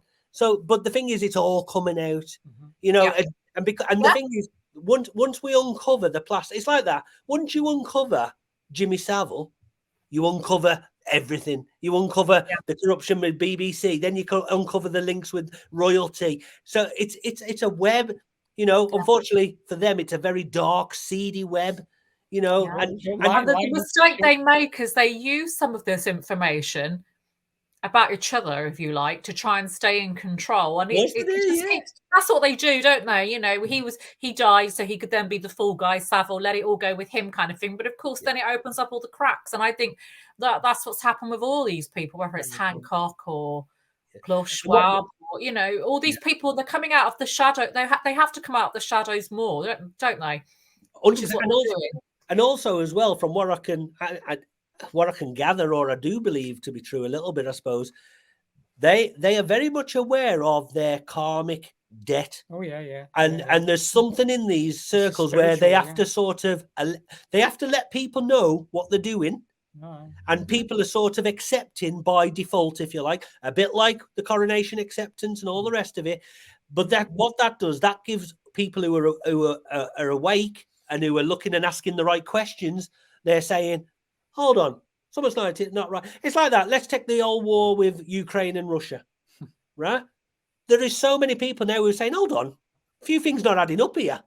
Like, why is all these billions being sent to this country? You know, hey, hold on. Does it not bother you that this fellow was like a former Hollywood actor? You know what I mean? He's a puppet for the CIA or in America and all the rest of it. Does it not bother you that Biden and his son have links to Ukraine and underground? And I tell you what, I reckon the big thing what's coming, the whole thing with the child trafficking, it's massive, and it's going to open up the floodgates. You know, we talk about Noah's Ark and the water. We're going to have when the lid goes off all this, it's going to open up everything, because everybody who's linked has to go down. They have to. It's a fascinating times. Hey Debbie, before because this is obviously quite deep, but I would love to just go back a few more years. I want to hear the story. I want to hear your story now of the hospital visit. Oh yeah. I really want to hear it, because I've seen your video. I remember watching it at the time, and I was thinking, get in there, girl. That's what was needed. What was needed, because obviously everybody was being told right there and then the hospitals were rammed. People were dying here, there, and everywhere, and they were rammed. But hey, it weren't the case, was it? So what happened? What happened? Yeah. So where was it? It was Christmas, just before New Year, and I'd been out. You know, I don't think obviously people didn't really know who I was at that point, but I'd been out sort of localized protests in the area of country I live in. I've been organising. I'd been going into London, turning up at stuff there and helping people that I knew, people in London.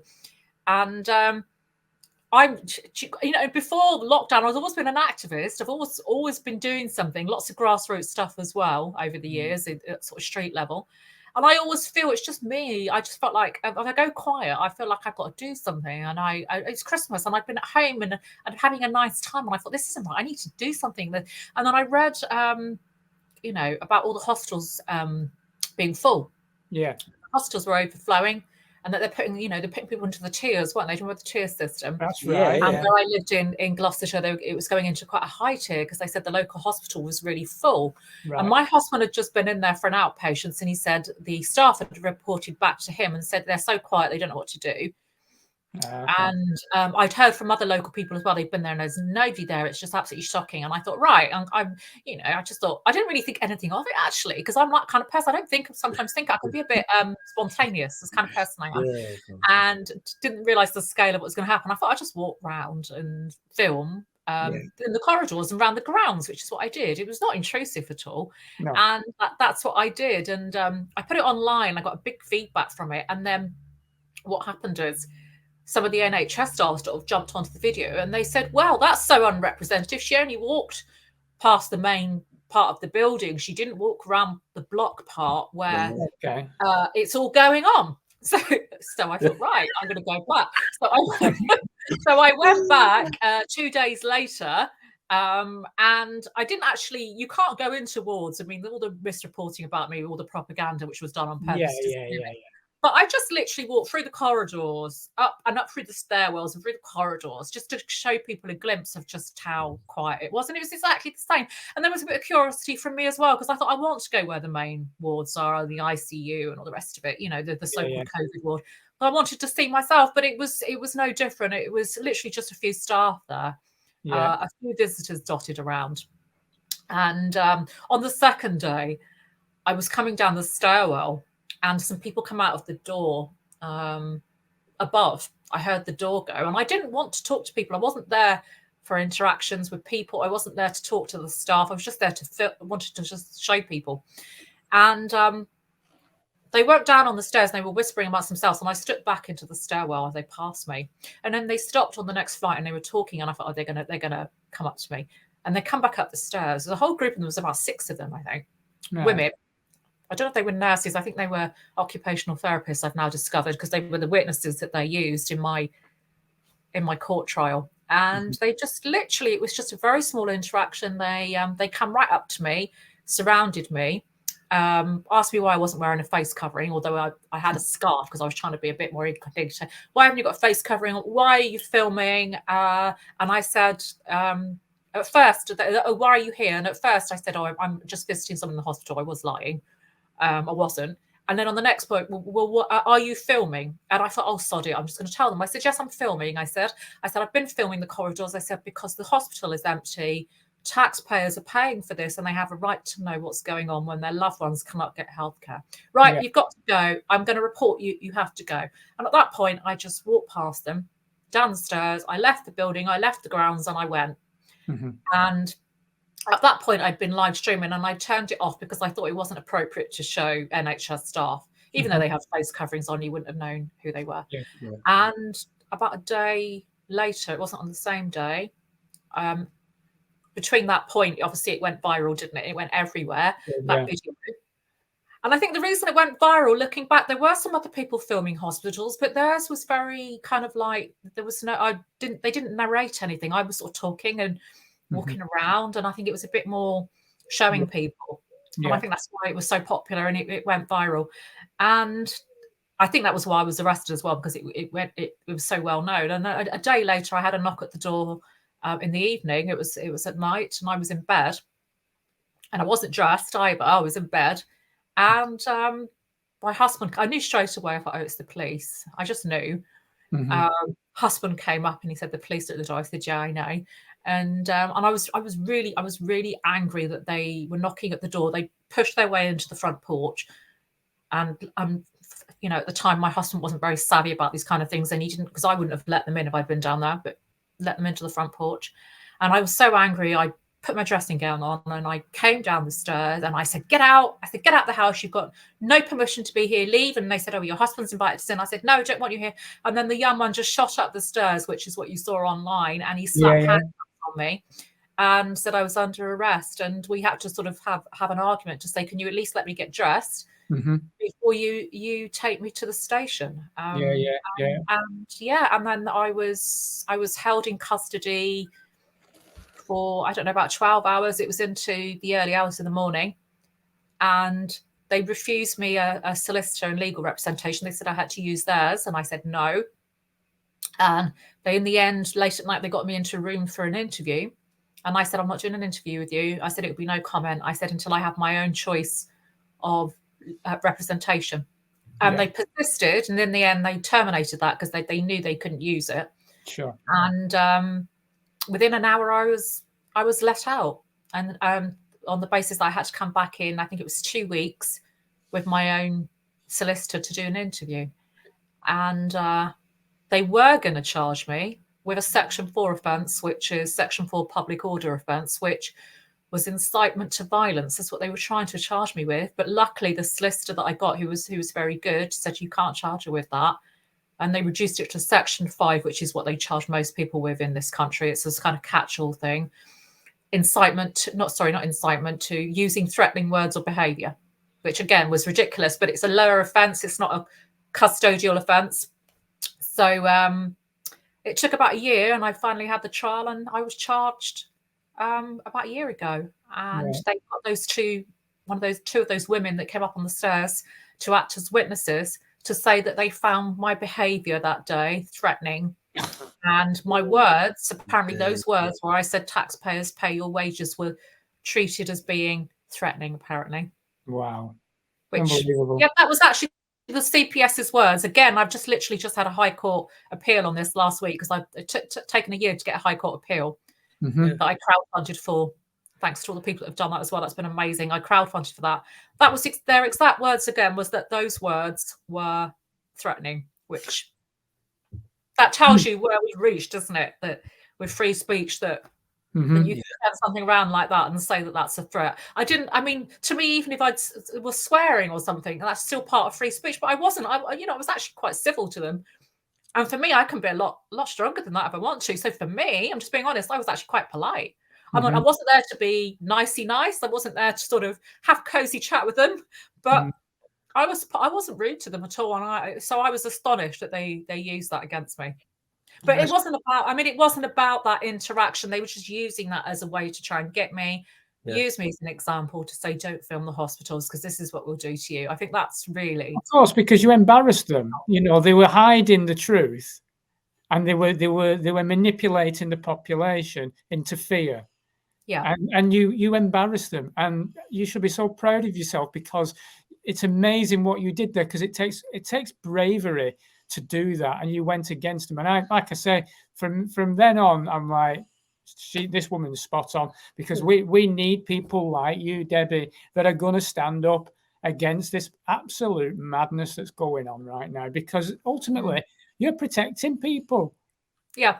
That's exactly what I said in my defense. I was highlighting, and I used the ONS statistics during my trial as well. I was showing people that you're not going to get healthcare. This is a fundamental basic right they're removing from you to healthcare because of this, when there's nothing going on here.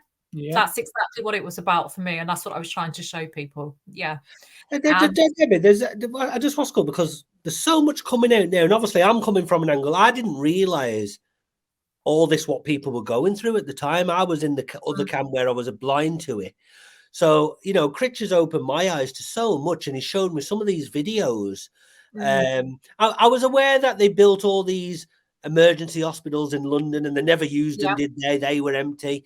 And I heard of several hospitals where there was nobody in them, and then we have these videos of nurses just dancing around, which upsets a lot of people, and don't get the other side of that is maybe they're under a lot of pressure, maybe they're just trying to let off some steam, so there's different, whatever. But then come 6 o'clock in an evening, you've got these people on your mainstream news, so many dead, many, and that's what they did for how many, week after week. It was just in your head, how many's dead today, the level of the psyop and the fear. But both, obviously, people was just like, oh my God, everyone's dying. And you had all that. But what's your actual thoughts on it? Do you believe there was a virus? Do you believe it, was it a fear? Was it a fear psyop? What's your thoughts on it? It's funny because over the last 3 years, I've thought about this, because you still have to have critical thinking, even if you think it's all a lie, which I thought from the beginning, before it even started, I knew that it was a lie that was coming, because what I did was I read the Corona Act before the lockdown. And when I read that, I thought, this is the blueprint for tyranny. It felt like I was reading the Enabling Act, which is what they used in Nazi Germany to take them into the tyranny. Definitely. So I always had that in the back of my mind. This is really what it's all about. It's about that. It's not about the virus. It's not about a vaccine. But obviously, because you have to have that critical mind. I have looked at all this stuff over the last 3 years, the theory that it was a biological weapon that had been released. I've looked at all that kind of theory.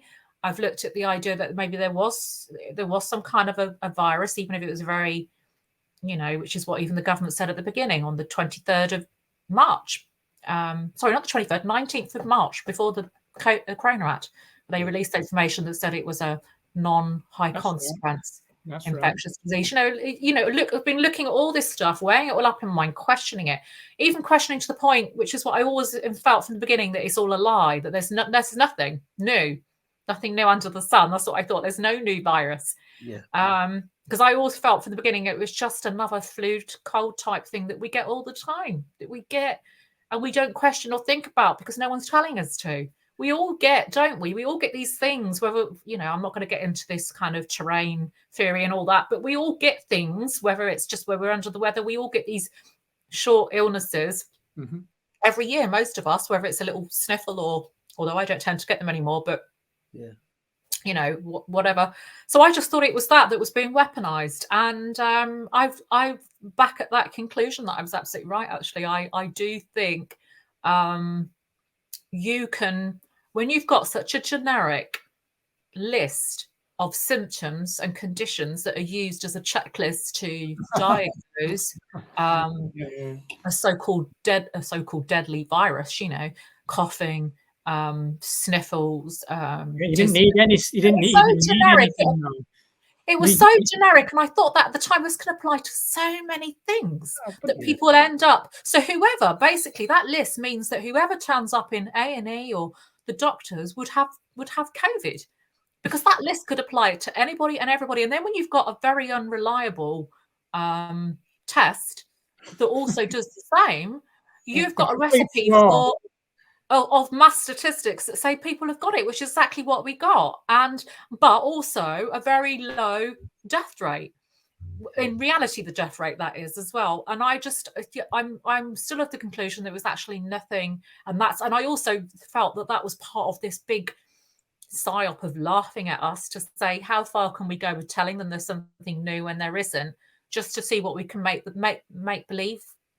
Well, if you think about it, when they use a guy for the first person to be injected is called William Shakespeare, they are literally taking the piss.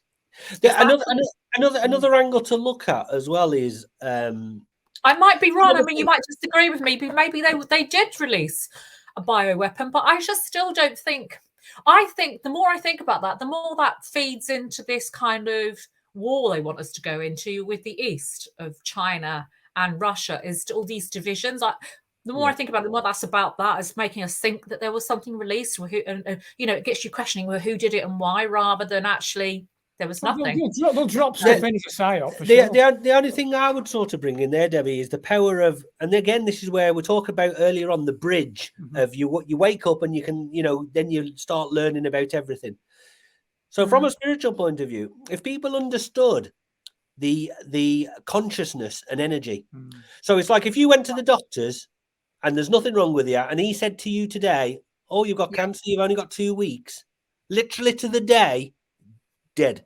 Right? That is the power. Literally, people can think themselves to death. Yeah. Right. So you can plant fear in the subconscious mind. So as soon as somebody got a little device that was saying, oh, you're positive, right? Or someone's got a sniffle or a cold, next minute the head is thinking, oh yeah, I can't breathe. Oh yeah, now I can't do this. Now, and breathing is very connected to anxiety. Exactly. Yeah. So now, and then this is where it gets deep as well, because then you start follow. I mean, if you follow the money, this is what So then we know now if they put COVID death on your death certificate, they were paid so much amount of money. If you put on a ventilator, you were paid. If you were put on a ventilator, you got paid. So now you're thinking, well, that's not right. Do you know what I mean? So then you start thinking, what the hell's going on now? And anyway, and I don't think it killed as many as they wanted it to. By the way, I think they had different objectives there. But then we've gone on to the vaccine, and now suddenly, first time in my life, people are just dropping dead, and apparently it's a natural occurrence. I've never seen so many medical emergencies at football grounds, and people. And last time I looked, I think it was nearly 800 celebrities and well-known people have dropped dead. Yeah. Right, this astonishing number of people. Absolutely, it's every couple of days we hear about something, don't we? It's absolutely crazy. But yet suddenly, Whitty and his gang, they're not standing up telling you how many sudden deaths are happening today. You know, they're not what it's all stopped. And then what worries me as well is like apparently the COVID, what it does is it takes on different variants and different strengths. But for the last 12 months, there's been no variants. It's gone. There's a new one. Oh, is there a new one? There's a new one. I watched something yesterday where they're saying that children there's a new variant with children where they get conjunctivitis. And again, I mean, I'm sorry, we're going into hay fever season. You get conjunctivitis this time of year. It's all very timed as well with seasonal things that people would normally get. You have to think of, I mean, I've been thinking all the way through with all of this.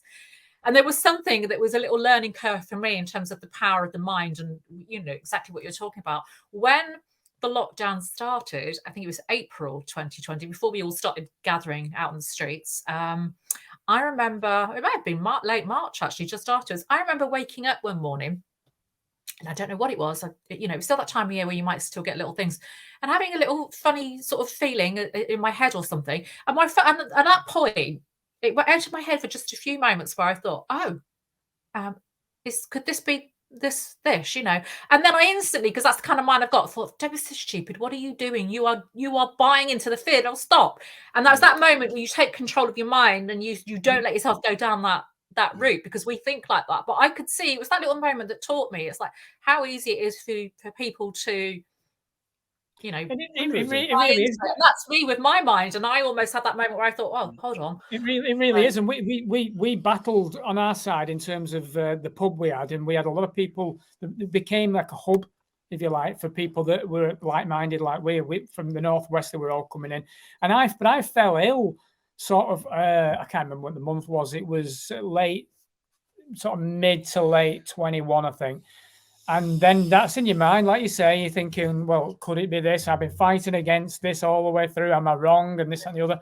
And I was actually very poorly to the point where my missus was going, I'm going to take you to hospital. But I was adamant, there's not a chance. Because let's be honest, if I'd gone to hospital, they would have had me on a ventilator, because I was very much an activist in that area. And I was quite well known in that area at that point as well. Yeah. So no chance. So I had a friend, Debbie, and we're going to try and get him on at some point as well. Now, he actually contracted COVID, you know, because obviously there's people out there, you know, that will say, look, the bottom line is there was some kind of whatever it was going around, and people go, anyway.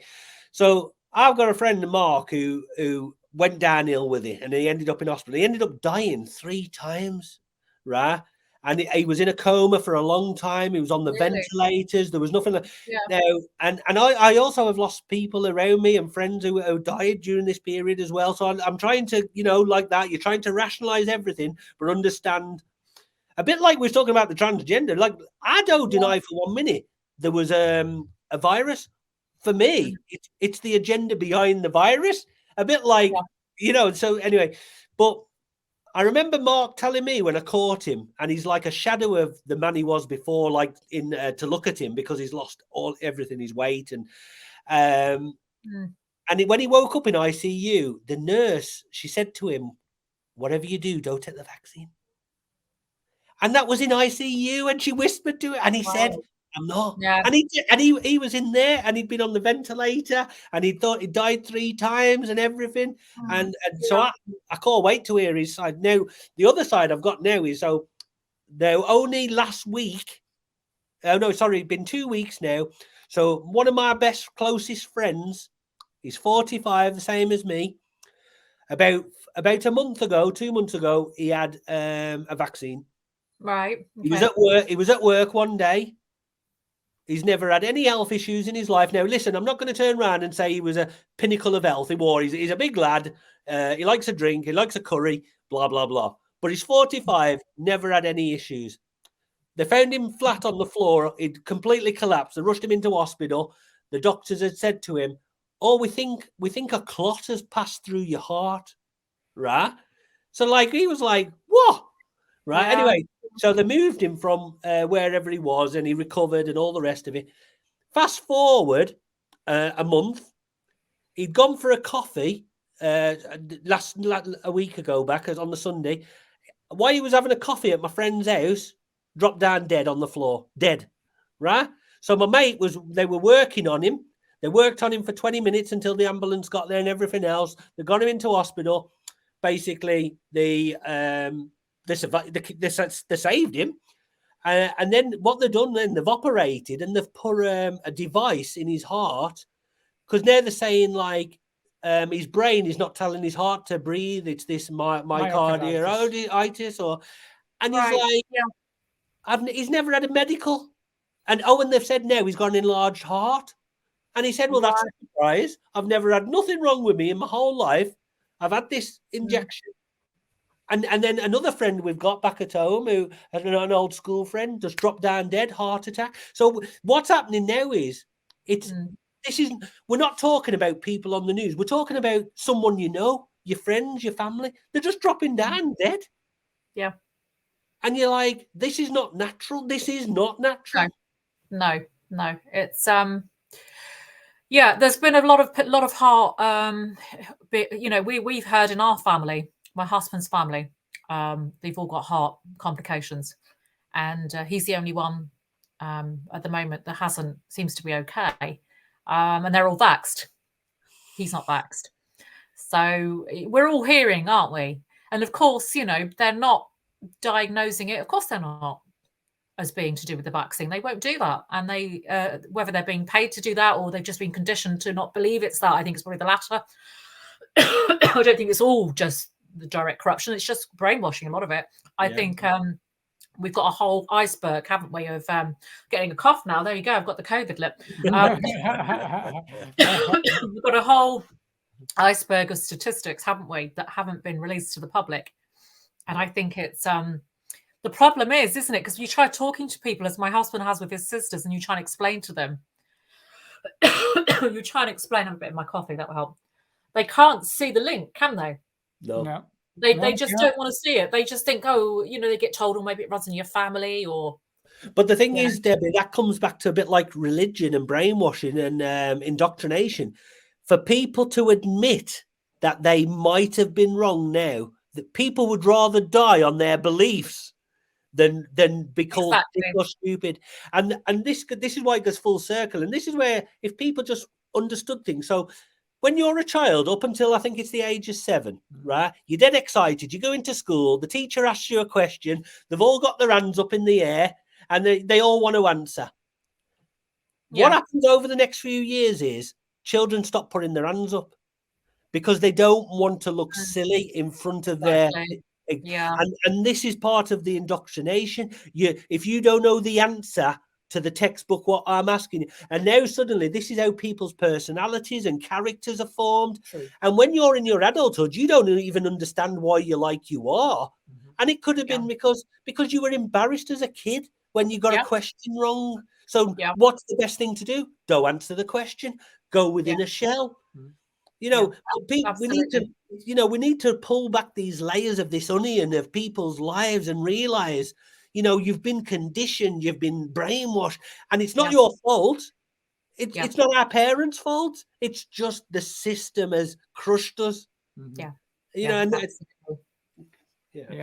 why it's an amazing time in the fact that people are waking up at this point, and I think it was meant to. I know we can laugh at the age of Aquarius thing, and I think there is something in it. I don't think it is I think there's a psyop in itself also, but I do think there's something in the fact that spiritually people are meant to advance right now.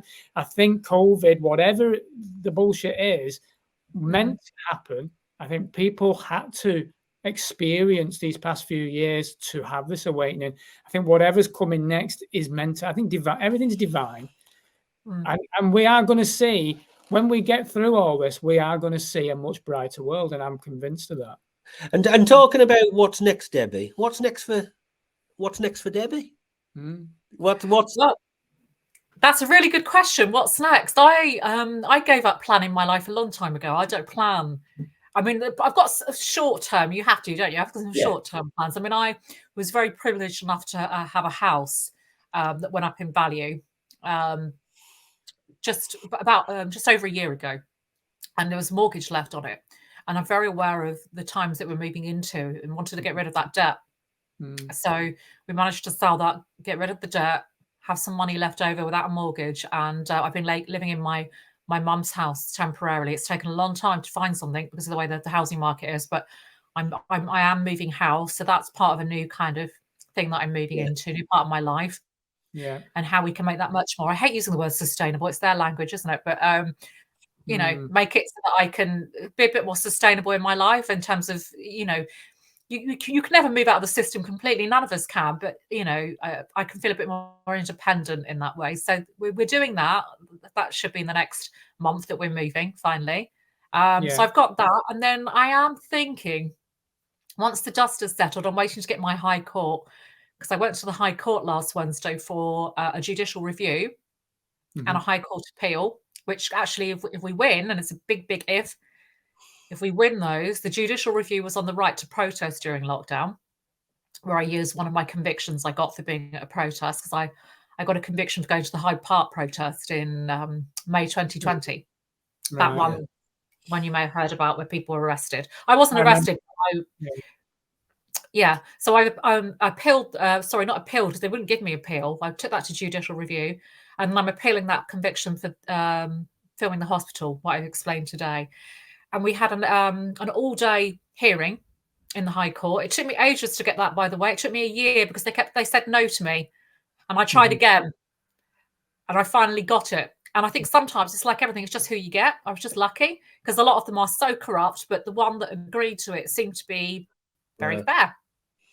And I have to say, touch wood, the hearing went well. And one of the judges was, I didn't know until afterwards, was one of the judges that ruled against Matt Hancock to release all the PPE details. And apparently he's known as the Lord Sumption of the appeal court. He's very anti-lockdown. So that was really lucky. So I'm just hoping that it will make a difference that we had him. So I had a really good hearing, and I've got to wait a month. Apparently this is how it works, which is what I don't like, but we have to wait about a month to get the result. Okay. So I want to get all that. So fingers crossed, because I worked really, really hard to get that, and it's not been easy. And there is a risk involved when you take something to the High Court, because it can go against you. But I thought, you know, I thought someone's got to give it a stab. You know, someone has to try. So because if we win the judicial review and they agree with us, it means everybody that's been convicted for being at protest, they have to have those convictions quashed, their criminal records cleared, and they can get their money back from the fines. Which is why the stakes are high, aren't they? So that you know, it could be really big news for us. So I want to get all that out the way, because that's so important. And then I am thinking I'm never going to go back into educational teaching again. I don't think I could ever do that again. I don't think they'd ever have me back, and I don't want to go back, to be honest. I am thinking of setting up some kind of a venue, like a cafe, that will also be a venue, a hub, a place for people to do all sorts of things to do with the freedom movement. So obviously sort of all sorts of things. It could be for alternative health. It could be for people to hold events there. So that's... You'll have to let us know when you've got that up and running, Debbie. You'll have to let us know about that, and we'll come down. Yeah, well, I don't know where or what, you know, exactly how that's going to pan out. I need to find something, obviously, that hasn't got any long-term kind of contracts with it if I'm going to rent a building, because I don't want to be tied down with anything. But I'm just an idea. I just need to get my life a bit more settled, because it's been so unpredictable the last year. Once I get that, then, and I can find somewhere, that is a plan that I've had in the back of my head for the last year, as a way of having a little bit of an income. Don't want a big income, just enough to help and to do something with it as well. So And is there a potential book there, Debbie? A potential but? A book. A book. Oh, I thought you said but. There's always a but, isn't there? I know. I mean, so obviously your version of everything what happened through COVID, but even going back and telling your story and about your childhood, and it's like this conversation here. These are the kind of things that people want, and I could imagine sitting on the train, and that's a good read. That I do think everyone has a book in them. Some people's are a bit more interesting than others. It's inspiring. And in fact, what we're going to be putting together, and I'd love you to be the first one to say yes, is on the spot. I am going to do a collaboration of inspiration. And which will be a second book that we're going to put together. And what I'd like to do is amazing people like yourself write one chapter of this book, of how your life has gone from here to here, and your version and your inspiration. And then what I'd love to do is put it all together in a book, and then I'll get it edited, I'll get it all published, and then what we'll do is everybody who's involved, we'll get them all together and we'll say, boom, a collaboration of inspirational stories. And I think it'd just be great. Yeah. Oh, yeah, stay in touch. No, absolutely. That sounds like a really good idea. I think it'll be massive. #1 top seller. Well, it's funny though, isn't it? Because I said to someone before, it almost feels like if we're not careful, not that it matters, because the history of the world is never put into writing and into books, is it? The real history, or the real history of people and what they achieve. What we get in books is their history. It's not our history, is it? That's right. And of course, a lot of it, as we know, is lies. So it almost feels important that in some way, something is documented in some way about what people have really been doing, because it almost feels like future generations might not know what's happening or what happened. And the thing is as well, it comes full circle, Debbie. So like everything we've talked about, are collaborating and people coming together, right? So suddenly now, if you have a book what has 30, 40 inspirational stories. Now, what's happened is, a bit like a spider's web, all of you then are all collaborators together, right? So then everybody gets a bit of a platform as well. Oh, I'm part of this #1 selling book. And, and so then that helps, like you go into your cafe idea or your other business ventures. Oh, I'm an author, it's just something else to add to your catalog and profile for elevation. And then before you know it, everybody knows everybody in there, you know what I mean? And it's just a way of helping each other. Yeah. Yeah. No, it sounds a fantastic idea. And maybe, I'm always sort of so busy out doing stuff, but maybe it has passed my mind. There is a lady called Gloria. Oh gosh, what's her name? Gloria something. I don't know if she still works in a university. She's a professor. Right. Who's with the freedom movement in Wake. And she's been writing a book about truth. Truth in academia, and she's talking about setting up her own publishers for this reason. Unbelievable. I'm trying to remember her name. I can put you in touch with her if you like. 100%. 100%. And maybe there's a thought there. I don't know if I can start writing. And you know what? This is the best way, because we have a talk today, and then we end up going away and telling 10 people about Debbie. You go away and say, "Oh, I was speaking to these two young idiots on Drake, Michigan." Right, I want to. And but that's the young, but you know what? But that is the way it works. That is the way we network. That's the way it spreads. I mean, what's it called? 4 months ago, Drake, Michigan never even sort of existed, and then within a short space of time, suddenly now there's like 1,000 people on the Facebook community. There's 500 subscribers on YouTube and all these other platforms. Now, so before you know it, these numbers grow, and these kind of stories people start to resonate with, and then the platform just gets bigger and bigger, and then before you know it, everybody's connecting, and that's the way it works. Yeah, no, absolutely. Yeah, I completely agree. But well, thank you. Is there anything else you want to? No, anything else? You've got your little timer in the corner, and I can see we've been here. Yeah. I didn't even know it was there myself. Debbie, it's been an absolute pleasure. Thank you. Likewise, really nice talking to you. We want to know everything that you're up to, and if we can help you in any way. Thank you. Well, likewise, I always say that to people. I'm very much of that mindset. If someone helps me, I help them back. That's the way we should all be. Yeah. 100%, 100%. I can even help you with. I can even help you with cafe and business ideas. I'm a business, and I used to be a chef and a baker. And now I own property business. I want it to be, it runs through and everything. I want it to be for people. It's, I don't want it to be a big money making thing. I'm not about that. I just want it to be just so I can have a bit of money to live on more than anything. And it will be for people, a hub for people in all sorts of ways. And it's, we desperately need more of that around the country, don't we? Like places 100%. Where people can go. Yeah. Because even now, even after lockdown, there's places we get cancel culture. We can't, when we did that big day in Oxford at the 15-minute cities, we were trying to do something in the evening. It got cancelled a day before. Yeah. It's the same everywhere we go. We can't do anything anymore. Yeah, so we have to set up our own things, don't we? So we do indeed. Thank you so much, Debbie. Thanks, Debbie. Okay. Thank you so much.